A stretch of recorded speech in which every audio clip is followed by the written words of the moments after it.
Hello, American Prestige listeners. It's Derek. I am joined, as always, by my friend and comrade, Danny Bessner. And we are here for another one of your questions. We are always happy to take these questions at our Discord. If you haven't signed up for the Discord, first of all, make sure that you're subscribed to American Prestige. That goes without saying. But if you are subscribed to American Prestige and you're not signed up for the Discord, please do that.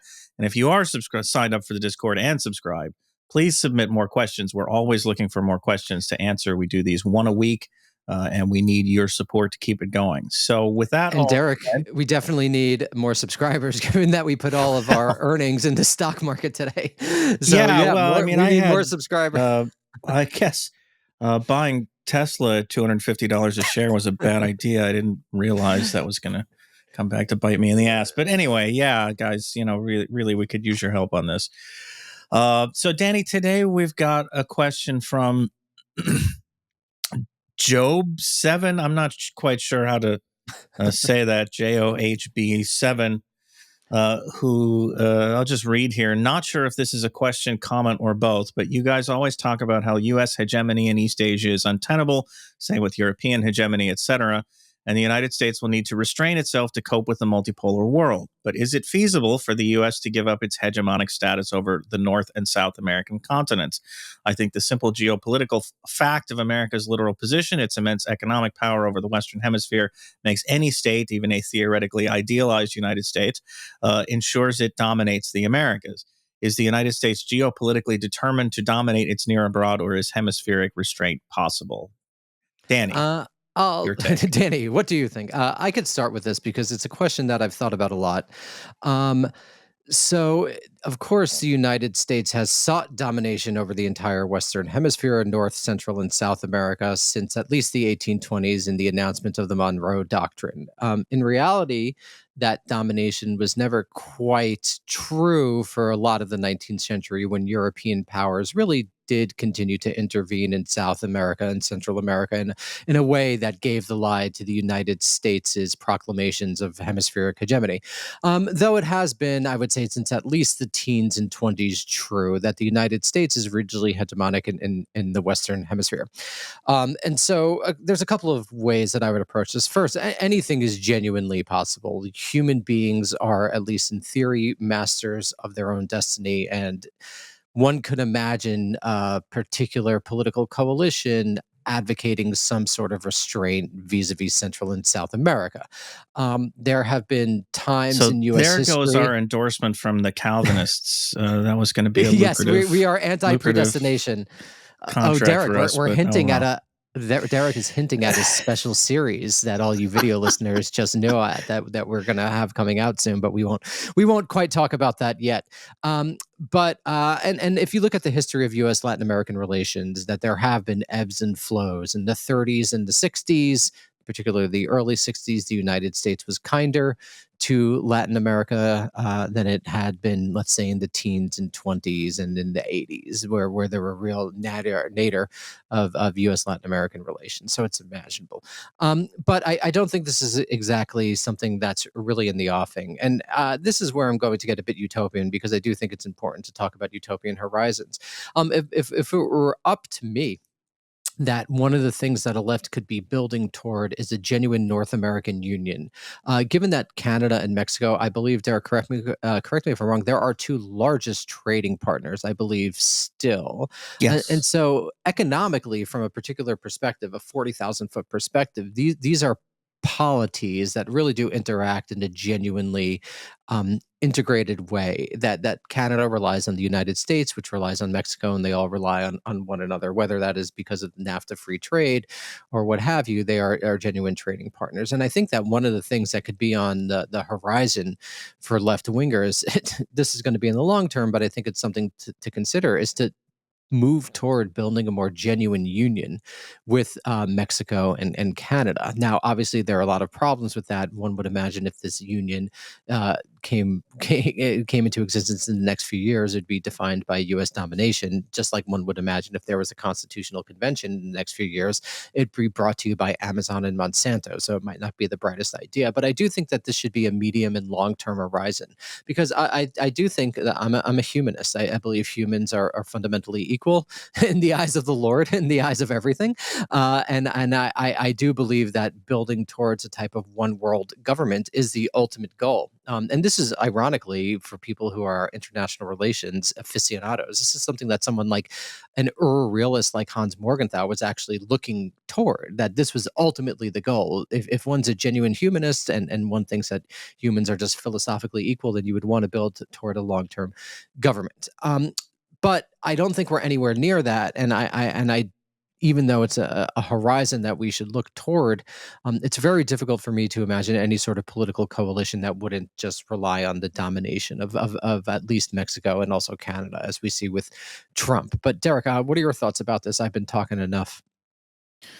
Yeah, I mean, I think it's a noble goal. I don't see it. I don't see how it would work out in practice. If my take on this is the only way that the United States, because I mean, we talk about this. It's so the United States is capricious by nature, by its very nature, the nature of the system. It lurches from one presidency to another, from one set of ideas to another, and I think that's more and more um, the case. Actually, like the line always used to be that politics ends at the water's edge, that foreign policy had to remain constant. But that hasn't been the case for a long time, if it ever was. And it's certainly not the case anymore as the presidency becomes this kind of almost dictatorial institution that controls foreign policy completely. There's no constancy. I mean, one president to another, and you can't rely on that. But even going back to like FDR with the good neighbor policy, there were periods certainly in the 20th century where the United States treated Latin America very well, relatively speaking, but it never lasts. It always changes.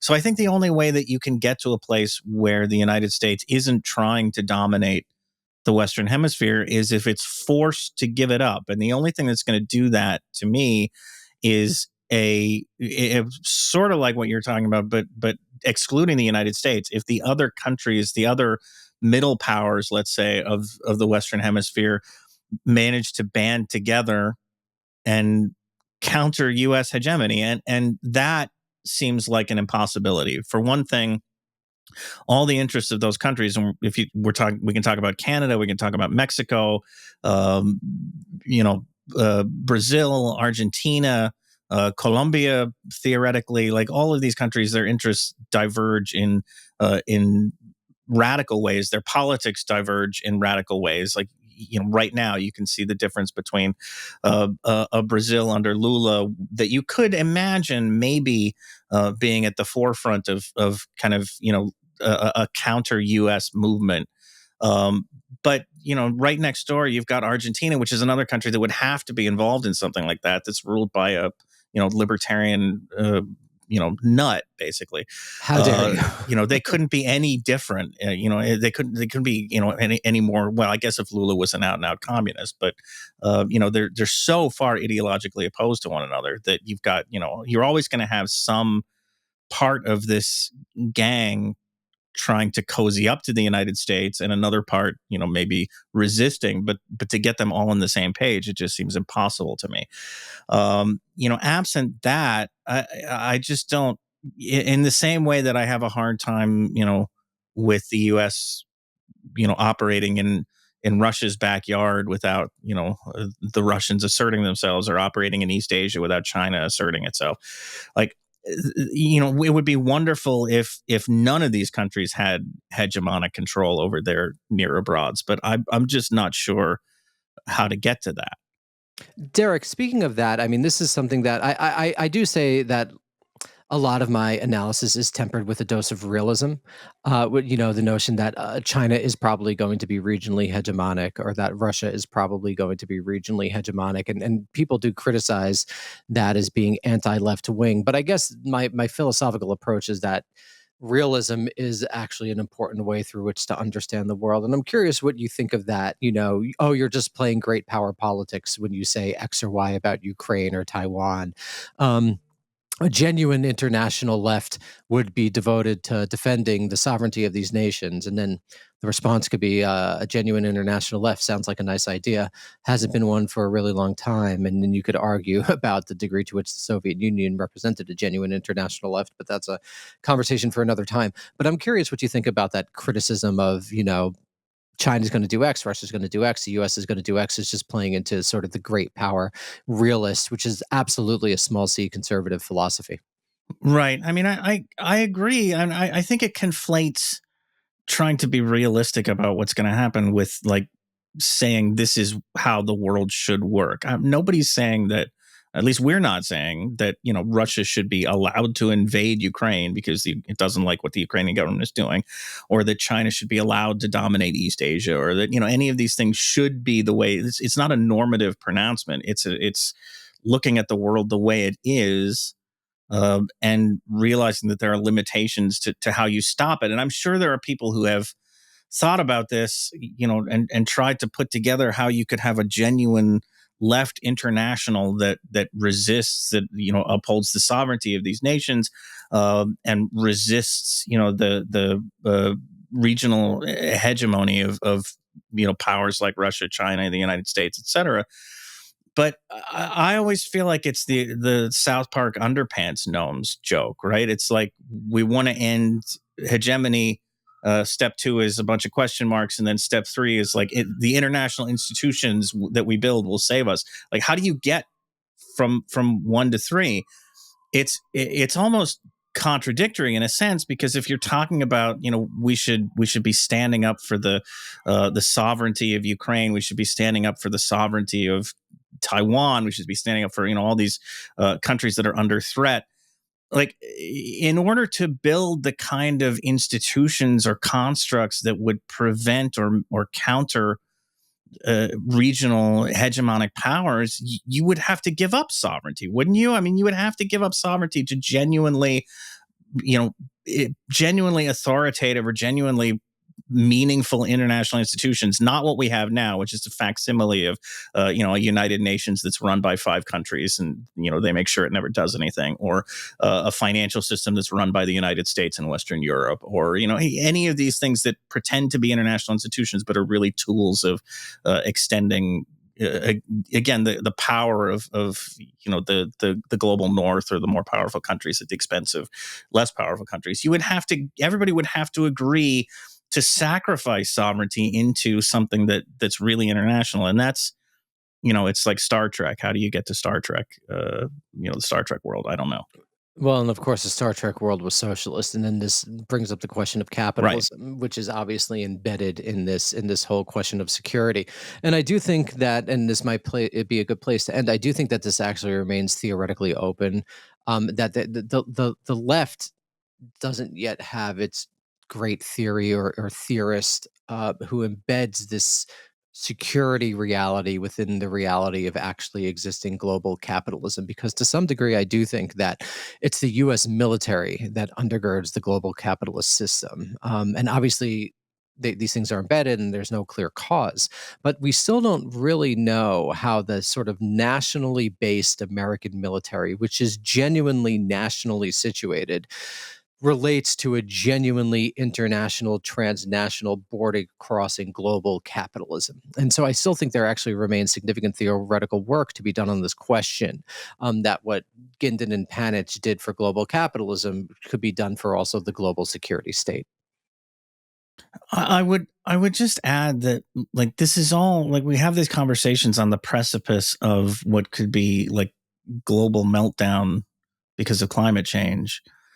And it's hard to get around the idea that you're somehow going to build a world that's kind of everybody comes together in solidarity, and we're all sort of working in the same direction at the same time that, like, countries are going to be competing over water supplies. Like, that's existential shit. Like, once you start worrying about where's my water coming from, and if I share this aquifer with another country, am I going to be able to get my share of it, or am I going to be able to get enough of it? That's the kind of stuff that breaks the world up, that atomizes it, and we could see it happen. As the effects get worse, you could see it happen at the subnational level, like different parts of currently existing countries that have to basically take care of things on their own because they get cut off or something. I just think there's a lot of potentially apocalyptic shit to come that's going to make it harder, not easier, to kind of get everybody together in the socialist utopia. It's going to drive competition. It's going to drive people to, fear for their basic needs, for basic, goods that make survival possible. And that pressure works against the kind of thing I think that you're talking about. Yeah, we're going to get more Children of Men and less Star Trek, I think, is probably the reality that we're going to see.